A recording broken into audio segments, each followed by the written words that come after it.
5장 최후의 심판 시기 마지막 글입니다. 16세기 중반의 로마. 클레멘스 7세가 교황으로 즉위하고 있던 1527년에 황제 군대가 로마를 약탈한 극적인 사건은 로마와 교황뿐 아니라 그리스도교 전체에 엄청난 충격이었다. 스고트족 왕 알라리크의 약탈이 일어난 410년 이래 로마는 침범할 수 없는 장소로 간주되었고 그리스도 교도들은 이곳이 신성 모독적인 공격을 받는 것을 다시 본 적이 없었다. 카를 5세의 독일 용병들이 침입해 9개월 이상 도시 전체를 화재와 피로 물들이고 막대한 해를 입히며 도시를 유린한 사건 이후 특히 교황과 황제가 평화조약을 새로 체결하면서 로마는 다시 태어나는 데 성공했고 얼마 동안은 유럽 르네상스의 등불로 남을 수 있었다. 1527년의 약탈로 인해 호전적인 율리우스 2세와 메디치가 출신 두 교황 레오 10세와 클레멘스 7세가 추구한 로마를 세계의 중심, 즉 카푸스문디로 만들겠다는 꿈이 정치적으로 산산조각 난 것은 당연한 일이었다. 이러한 사실은 외국 강대국들 사이의 광대한 분쟁의 각축장에서 이탈리아 반도의 도시국가들이 단지 일개 졸병이었을 뿐이라는 사실을 보여준다. 또한 16세기 초 이래 르네상스 문화의 중심지를 피렌체에서 로마로 바꾸어버린 경향들은 유럽 문화 중심지로서의 우위를 로마에 부여하면서 계속 영향력을 발휘하고 있었다. 게다가 정점의 명성을 누리며 당시 예술가들로부터 본보기로 인정받던 미켈란젤로까지 1534년에 교황의 도시에 완전히 정착했다. 미켈란젤로는 죽기 전까지 거의 30년 동안 로마에 머물렀고 시스티나 예배당에 끌짝 최후의 심판을 그린다. 그리고 로마에서 활동하던 그의 모든 예술가들이 1527년의 재난으로 흩어짐으로써 로마에서 형성된 미술 양식, 정확히 말하자면 후에 마니에라 혹은 마니에리스모라고 불리게 되는 양식이 이탈리아 전역과 유럽에 전파되었다. 이 양식은 16세기 초 로마에서 활동하던 세 거장 브라만테와 라파엘로, 미켈란젤로의 예술을 기본으로 한 것이었다. 마지막으로 로마 귀족들의 호화로운 저택과 바티칸 궁전을 훌륭한 작품으로 가득 채운 고대 유물 수집벽은 조금도 잦아들지 않았다. 컬렉션은 끊임없이 증가했고 그 중에서도 특히 파르네세 컬렉션은 클레멘스 7세가 죽은 후 로마 이 귀족 가문에서 새로운 교황 파울루스 3세가 배출되자 더욱 풍성해졌다. 문화의 중심지라는 명성 이외에 로마는 16세기 중반 또 다른 이유로 유럽인들의 관심을 집중시켰다. 그 이유란 바로 북유럽 국가들에서 루터의 개혁이 점점 더 성공을 거두면서 로마 가톨릭 교회와 교황권 내부에서 일어난 분열이었다. 교황권과 로마 가톨릭 교회에 대한 도전은 작센 지방의 비텐베르크에서 마르틴 루트라는 이름의 독일 수도사가 95조 반박문을 발표한 1517년으로 거슬러 올라간다. 이 반박문에서 루트는 가톨릭 교회의 계급적 권위와 교리를 이루는 토대를 근간부터 뒤흔들었다. 이로 인해 루트는 로마 교황청의 끊임없는 권력 남용, 그리고 성전세 요구에 대해 팽배해 있는 불만을 대변하는 자로 대두되었다. 그의 사상은 대중의 폭넓은 찬동을 얻어 유포되었다. 이렇게 해서 16세기 로마에서는 문화적 동료뿐만 아니라 종교적 동료, 즉 루터의 위협에 대항하는 가톨릭교의 동원도 일어나게 되었다. 로마 가톨릭 교회는 반개혁 교리와 조항을 들어 대규모 반격을 준비하고 있었다. 로마 가톨릭 교회의 첫 번째 응수는 트리엔트 공의회를 소집한 것이었다. 파울루스 3세가 개최한 트리엔트 공의회는 1534년 로마에 완전히 정착한 미켈란젤로가 시스티나 예배당의 최후의 심판을 완성한 지 4년 후인 1545년에 열렸다. 최후의 심판. 로마 약탈을 겪은 후 클레멘스 7세는 카를 5세와 평화조약을 맺고 황제 즉위를 약속하면서 대신 자신의 가문인 메디치가가 피렌체를 다시 지배하도록 도와줄 것을 요구했다. 그래서 1529년 황제 군대가 피렌체를 포위 공격했다. 미켈란젤로는 1년의 방어 진지를 설계했다.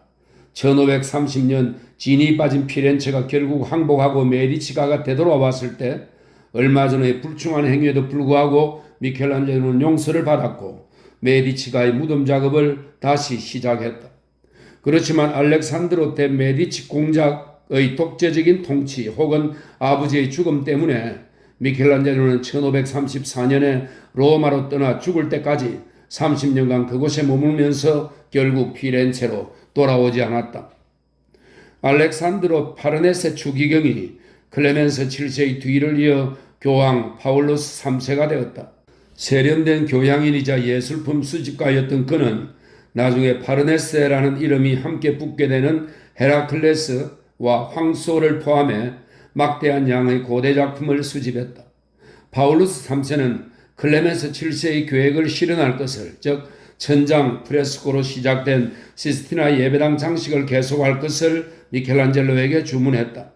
그는 제단 위에 웅대한 최후의 심판을 보길 희망했다. 그래서 24년이 지난 1536년에 미켈란젤로는 다시 시스티나 예배당으로 오게 된다. 새 프레스코를 제작하기 위해서는 원래 있던 페루지노와 다른 화가들의 작품 석정과 그 자신이 1512년에 천장화를 마무리하면서 그린 두 점의 루네트화를 없애야 했다. 미켈란젤로는 장엄한 장면과 잊을 수 없는 인물들을 골라 최후의 심판이라는 주제를 표현했는데 부분적으로 단테의 신곡에서 영감을 얻었다. 구성을 도식화하면 이 작품은 나란히 놓인 세 개의 띠로 이루어져 있으며 꼭대기의 두 루네트에는 날개 없는 천사들이 그리스도의 순환에 사용된 도구들을 들고 있다. 맨 아래 띠 왼쪽에는 종말 이후 망자들의 부활이, 오른쪽에는 영벌을 받는 자들의 영혼을 나르는 카론의 배와 이들을 심판하는 미노스가 있는 지옥이 그려졌다. 가운데 띠 중앙에는 심판의 나팔을 든 천사들이 있고 왼쪽에는 천상의 왕국으로 올라가는 복자들이, 오른쪽에는 지옥의 불로 떨어지는 천벌 받은 자들이 그려졌다. 마지막으로 맨 위쪽 띠에는 성모 옆에서 구원자의 무리에 둘러싸인 위엄 있는 심판자 그리스도가 있다. 당시까지 전해 내려온 이 주제를 표현하는 전통적인 이탈리아 토상학과 비교할 때 비평가들은 만장일치로 이 최후의 심판이 완전히 색다르다고 평가한다. 특히 그리스도의 순환에 사용된 도구들을 들고 있는 천사들이나 나팔을 든 천사들에서 보듯 인물들의 배치가 다를 뿐 아니라 구성도 구별된 세 개의 띠에 따라 정돈된 것 같지 않다. 오히려 들어올린 그리스도의 팔로 인해 생겨난 소용돌이, 즉 어떤 특정한 토상에도 속하지 않은 채 때를 지어 매달린 거대한 인물들의 소용돌이라는 인상을 준다. 실제로 최근의 몇몇 연구는 시스티나 예배당 프로스크에 나타난 유형학이 최후의 심판이라는 주제를 표현하는 북유럽 전통의 속함을 밝혀냈다. 본에 있는 로이르 반데르 웨이덴의 제단화와의 비교가 그 사실을 입증한다.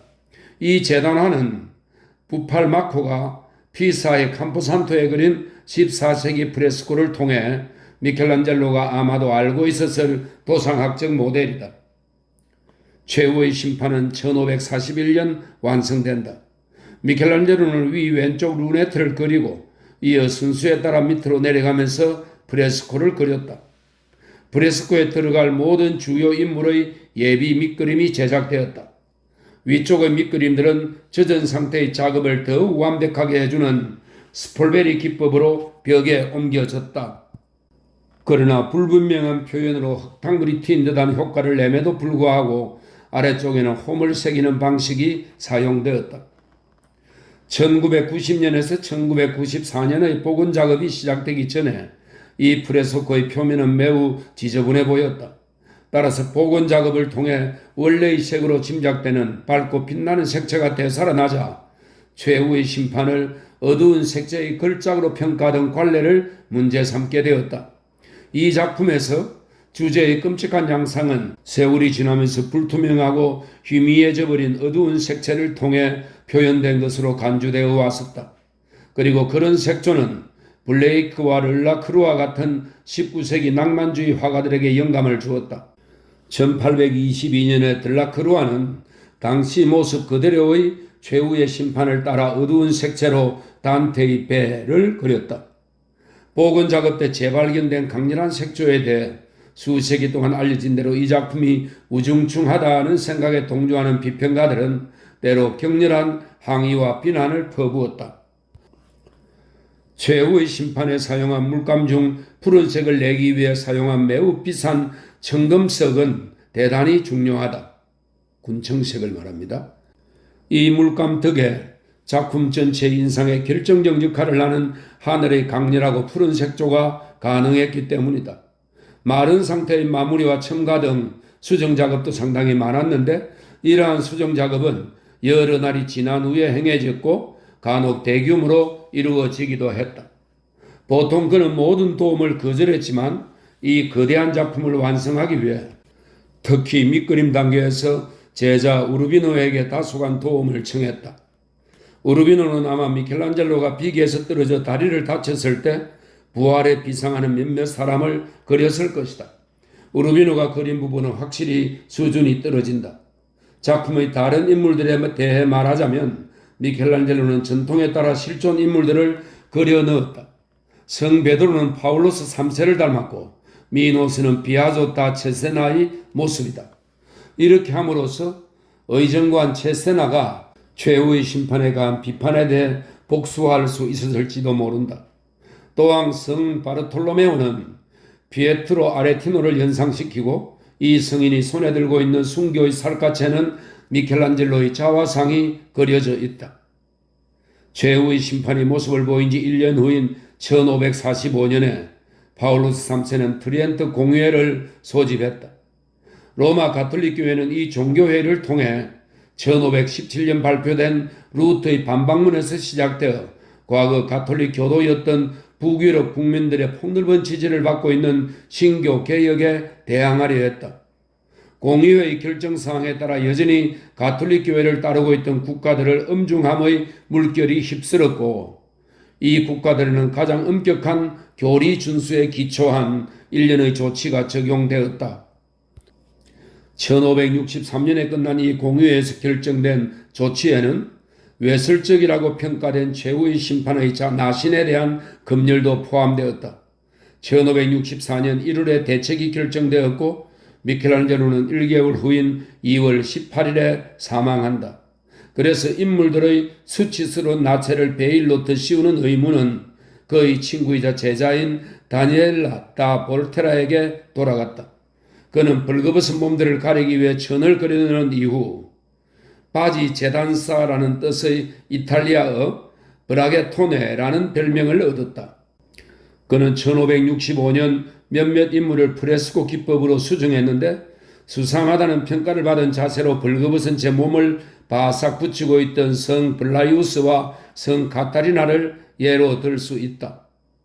그러나 금열은 브라게토네의 수정으로 끝나지 않고 16세기 말에서 18세기 말까지 계속되었음에 틀림없다. 복원 작업에서는 비교적 나중에 첨가한 베일과 수정 부분을 그대로 보존해 역사적 자료의 가치를 지닌 모든 것을 보존하는 원칙을 존중했다. 건축가 미켈란젤로. 미켈란젤로는 피렌체에서 건축가 활동을 시작했고 클레멘스 7세는 라우렌치아나 도서관의 설계를 그에게 맡겼다. 대코시모가 만들고 위대한 자 로렌초가 가치를 높여 그의 이름을 딴 이 도서관은 메디치가의 산 로렌초 교회 복합 건물 중 하나였다. 1524년에 시작된 이 도서관 공사도 미완성으로 남았다.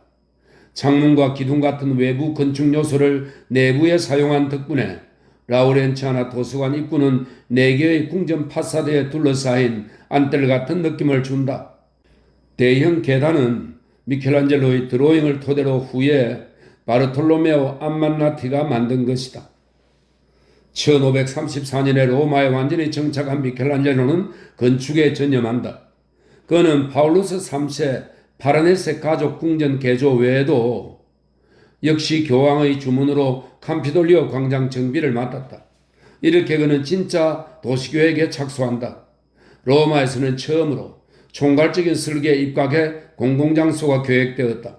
16세기에 카피톨린이 언덕에 자리 잡은 이 광장은 출입이 어렵고 대단히 손상되어 있었다. 미켈란젤로는 이미 존재하는 건축물을 그대로 간직한 공간을 만들고자 했고 손쉽게 광장에 도달하는 것을 방해하는 장애물을 제거할 계획을 세웠다. 그는 이미 존재하는 두 건물, 즉 중세에 세워진 세나토리오 궁전과 16세기의 콘세르바토리 궁전은 그대로 두고 세 번째로 누오보 궁전, 현재의 카피톨린이 미술관을 세웠는데 편자 모양처럼 세 방향에서 광장을 둘러싸기 위해서였다. 그 다음은 기존 궁전들의 파사드를 손보았고 가운데의 세나토리오 궁전을 정점으로 약간 벌어진 가위 모양이 되게 양측면 두 건물의 방향을 수정했다. 다음 세계의 도시계획 경향을 예고하는 이 같은 연극적 원근법 장치로 광장은 더욱 커졌고 너비보다 길이가 긴 불균형한 느낌이 현저히 경감되었다. 광장의 중앙에는 역시 미켈란젤로가 설계한 대좌 위에 멋진 고대 입상이 놓였다. 이 마르쿠스 아우렐리우스 황제 기마 입상은 파울루스 3세가 로마 상원에 기증했는데 당시에는 콘스탄티누스 황제로 여겨졌다. 마지막으로 그는 용이한 광장 출입을 위해 트여있는 한쪽에 길고 거대한 비탈길을 설계했다. 그러나 이러한 계획은 17세기 중반에야 실현되기 때문에 그는 작업의 완성을 보지 못했다. 한편 그가 구상한 대로 타원에 둘러싸인 별 모양 장식 모티브로 포석을 까는 작업은 1940년에 이루어진다. 로마에서 미켈란젤로의 가장 위대한 작업은 성 베드로 대성당의 개축을 진행한 것이었다. 그는 1546년에 성 베드로 대성당의 책임 건축가가 되었는데 그 이전에 이 중요한 자리를 차지했던 예술가는 브라만테, 라파엘로, 안토니오 다 상갈로였다. 그는 브라만테의 주요 설계를 그대로 유지하면서 명쾌하고 단순화된 형태들을 사용했다. 미켈란젤로는 브루넬리스키가 제작한 피렌체 대성당의 도움에서 영감을 얻어 훨씬 더 거대하고 웅장한 도움을 설계했다. 하지만 도움이 겨우 주춧돌까지 올라갔을 때 사망했기 때문에 1588년과 1590년 사이에 자크모델라 포르타와 도메니코 폰타나가 원래 설계보다 긴 형태로 도움을 완성한다. 그러나 17세기에 카를로 마데르노가 이 도움의 전체 설계를 대폭 수정함으로써 오늘날 성베드로 대성당의 도움은 맨 처음 설계의 흔적을 상당히 많이 간직하고 있다. 1560년과 1564년 사이에 피우스 4세는 주문자에게 경의를 표하는 뜻에서 포르타 피아라고 이름 붙인 문을 피아 거리의 끝에 만들어 세울 것을 미켈란젤로에게 주문한다. 포르타 피아는 그의 사후에 완성된다. 그는 고대 로마의 전통적 건축물을 상기시키려는 듯 벽돌을 노출되게 쌓아 이 문을 만들었다. 마지막 피에타들. 미켈란젤로는 근본적으로 조각가의 길을 원했고 손에 끌과 망치를 들었을 때만 만족감을 느꼈다. 조각에 대한 사랑은 삶의 황혼기에 어느 때보다도 강해졌는데 특히 자기 자신의 만족을 위해 피에타를 주제로 작품을 만들 때 그랬다. 젊은 시절 명성을 가져다 준 바티칸의 피에타 이후 그는 이 주제로 더 이상 작품을 만들지 않았다. 완숙기의 그는 극적인 작품들에 사로잡혀 있었고 다가오는 죽음에 대한 강박관념이 그의 주위를 떠도는 듯했다. 그의 마지막 피에타들은 자신에게 본질적인 주제에 대해 심사숙고하는 풍부한 경험을 쌓은 한 인간이자 예술가의 귀결점이었다. 이는 비단 그가 나이를 먹었기 때문만이 아니라 종교개혁의 충격 이후 가톨릭 교회의 위기를 반영하는 종교에 대한 혼란이 마음속에서 커져가고 있었기 때문이기도 했다. 이 혼란은 곧 트렌트 공의회와 반종교개혁 이후에도 가톨릭 세계 내부에 만연한 새로운 종교적 태도에 대한 불안감이었다. 따라서 그와 교우한 유일한 여성이 비토리아 콜롬나였다는 사실은 결코 우연이 아니다. 미켈란젤로는 그녀를 정신적 안내자, 뮤즈로 여겨 드로잉과 소네트를 바쳤으며 견식 있는 대화를 나누고 현학적인 서한을 교환했다. 이 교양 있는 로마 귀부인 주위에는 사실상 로마 가톨릭 교회의 쇄신을 논의하는 개혁파 가톨릭 모임들이 형성되었다. 이 회합에는 사돌레토, 카라파, 가에타노 다 티에네, 폴레 추기경을 비롯한 많은 인물이 속해 있었는데 이들은 에라스무스와 루트의 메시지를 이탈리아에 유폐한 스페인 사람 후안 발데스의 사상에 깊은 영향을 받았다. 황혼기에 조각한 피에타들은 점점 더 논 피니토 즉 미완성의 특성이 강해졌다. 다른 작품들처럼 이것은 양식과 표현상의 분명한 선택이었다. 제작 도중 미켈란젤로가 사망해버려 문제가 좀 더 복잡해진 론다니니 피에타도 있지만 그의 작품의 미완성 양상은 우연이 아니었다. 1550년과 1555년 사이에 미켈란젤로는 현재 오페라 델 두오모 박물관에 있는 반디니 피에타 혹은 피렌체의 피에타를 조각한다. 바실의 기술에 따르면 그는 로마의 산타 마리아 마조레 교회에 만들기 원했던 자신의 무덤에 이 작품을 놓고자 했다. 그리스도와 성모, 아리마테아의 요셉, 막달라 마리아를 조각한 이 군상은 사실 그리스도를 십자가에서 내림이다. 그리스도를 부축하는 두건을 쓴 요셉은 미켈란젤로의 자화상이라고 평가된다. 만족하지 못한 미켈란젤로가 구세주의 왼팔을 망치로 깨버림으로써 작품은 조각가 자신의 의지로 훼손되었다. 나중에 제자 티베리오 칼가니가 깨진 팔을 붙이고 막달라 마리아의 모습 전체를 조각해 작품을 완성한다. 그러나 칼가니도 그리스도의 왼쪽 다리를 완성하지 않았기 때문에 이 작품의 그리스도는 불구의 몸이다. 팔레스트리나의 피에타는 아카데미아 미술관으로 옮겨오기 전에 있었던 지명을 따서 명명한 것이다. 지금은 미켈란젤로가 이 작품을 시작만 했을 뿐이고 완성한 것은 다른 사람들이란 평가가 지배적이어서 1555년경으로 추정되는 제작 연도는 확실치 않다. 1년의 피에타는 감동적인 론다니니 피에타로 끝을 맺는다. 미켈란젤로는 죽음을 맞은 1564년 2월 18일 전날 저녁까지도 이 작품에 열중했다. 그는 89세였다.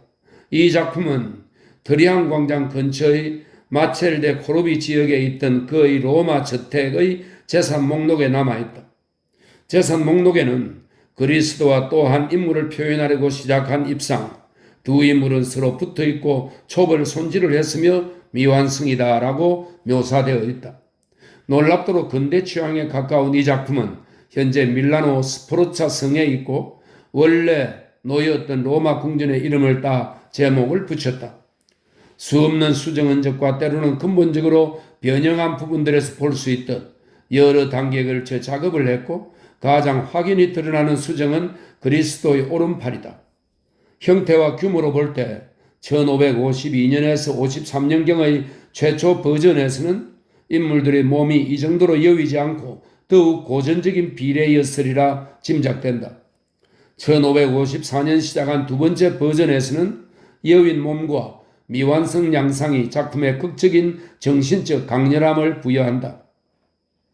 극단적으로 느린 그리스도의 몸과 그를 부축하는 성모의 분명한 노력에서는 바티칸의 피에타에 나타난 평온한 풍모와 조화를 찾아볼 수 없고 대신 고통과 절망이 보인다. 론다니니 피에타에서 발산되는 감정은 아들을 보호하려고 마지막으로 필사적으로 끌어안으려는 어머니의 다정한 몸짓과 섞여 더욱 가슴 아프다. 미켈란젤로는 마치 그리스도가 성모의 몸 속으로 가라앉는 것처럼 표현했다. 끝으로 말년에 제작한 이 피에타들의 도상학에 관해 몇 가지 설명을 부연함이 옳을 듯하다. 미켈란젤로는 바티칸의 피에타에서 전통적인 도상학을 채택해 어머니의 무릎에 누워 그의 안겨있는 그리스도를 조각한 반면 말년의 피에타들에서는 수직으로 선 자세로 무겁게 쭉 늘어져 힘들게 부축받는 그리스도를 보여준다. 이 작품들을 위해 그가 참조한 모델은 그리스도의 몸을 신비하게 표현한 베네치아에 있는 조반니 벨리니의 피에타와 만테냐의 피에타일 것이다. 게다가 론다니니 피에타에게는 또 다른 특징이 있는데 바로 지나치게 호리호리한 인물들의 몸이다. 극도로 여인 몸은 인물 형태의 두드러진 수직성과 더불어 아마 그가 당시에 재발견했을 중세, 특히 고딕 시대의 날씬한 모델들을 상기시키는 듯 하다. 시인 미켈란젤로. 미켈란젤로는 긴 생애에 걸쳐 자신의 감정과 생각을 담은 일련의 시를 가족과 친구들에게 보낸 수많은 편지 속에 표현했다. 문학적 소양도 자신의 시를 출간할 의도도 없었던 그는 테트라르카적 시풍에서 영감을 받아 시대의 취향에 부응하는 다양한 시를 남겼다. 사실 피에트로 벤보가 16세기에 출간한 게론스 가운데 하나에 명시했듯이 14세기 시인 페트라르카는 당대 서정시의 최고 모델로 여겨졌다. 그렇지만 미켈란젤로의 시에는 페트라르카를 모방하려고 하는 사람들에게서 볼 수 있는 조화도 재치도 담겨 있지 않다. 단지 형식과 내용면의 수수함, 난해함, 신랄함을 찾아볼 수 있다. 시간이 지나면서 이런 요소들은 천재 예술가의 시를 읽는 비평가와 독자들을 낙담시켰다. 미켈란젤로의 시에는 흔히 예술적, 미학적 고찰과 힘들고 고독한 자신의 작업에 관한 언급이 나타난다. 물감이 눈으로 떨어지는 것을 참으며 시스티나 예배당 천장에 프레스코를 그리고 있는 자신을 묘사한 시에서도 볼 수 있듯 의존은 종종 풍자적이다. 이 상황은 편지 여백에 그린 자화상에서도 알 수 있다. 내 수염은 하늘을 향해 있고 목덜미가 등에 닿는 것을 느끼네. 내 가슴은 하르피아처럼 되고 끊임없이 얼굴 위로 떨어지는 물감은 훌륭하게 장식된 포석을 이룬다네. 사랑을 읊은 시가 상당히 많은데 특히 톰마스 카발리에리에게 바친 시들이 많다. 톰마스 카발리에리는 미켈란젤로가 총애한 매우 아름다운 청년이었다. 이 청년에게 바친 시들은 미켈란젤로의 시의 고전 판본들에서는 삭제되는 경우가 많았다. 시간이 지남에 따라 조형 작품과 마찬가지로 시에서도 커져가는 근심과 고뇌가 드러났다. 그리고 아래에 인용한 시와 장년기와 노년기에 쓴 시들이 그의 서정성을 가장 고매하고 감동적으로 보여주는 듯하다. 다음은 1564년 미켈란젤로가 사망한 후 그의 로마 거처에서 미완성인 채 발견된 시를 낭송하겠습니다. 론다니니 피에타, 밀라노, 스포르차 성 이렇게 기록되어 있습니다. 나이 먹고 죄로 가득 찬 것에 슬픔을 느끼고 매우 깊이 뿌리 박힌 집요한 습관을 가진 나는 하나 그리고 또 하나의 죽음에 가까워진 나를 봅니다. 그렇지만 독은 내 심장에 서서히 퍼져갑니다. 존재와 사랑과 태도와 운명을 바꾸기에 내겐 힘이 모자랍니다. 나를 인도하고 모든 난관에서 구하실 당신의 숭고하고 빛나는 호의가 없다면 신이시여 천국을 동경하도록 당신이 내게 속삭인 것은 내 영혼이 부활하기에는 조금도 충분치 않습니다. 이번에는 더 이상 아무 것에도 소용이 없습니다. 이 성의 모든 덧없는 것을 내게서 가져가시기 전에 길고 힘든 여정을 줄여주시고 나의 귀환을 더욱 밝고 확실한 것으로 만들어 주실 것을 기원합니다.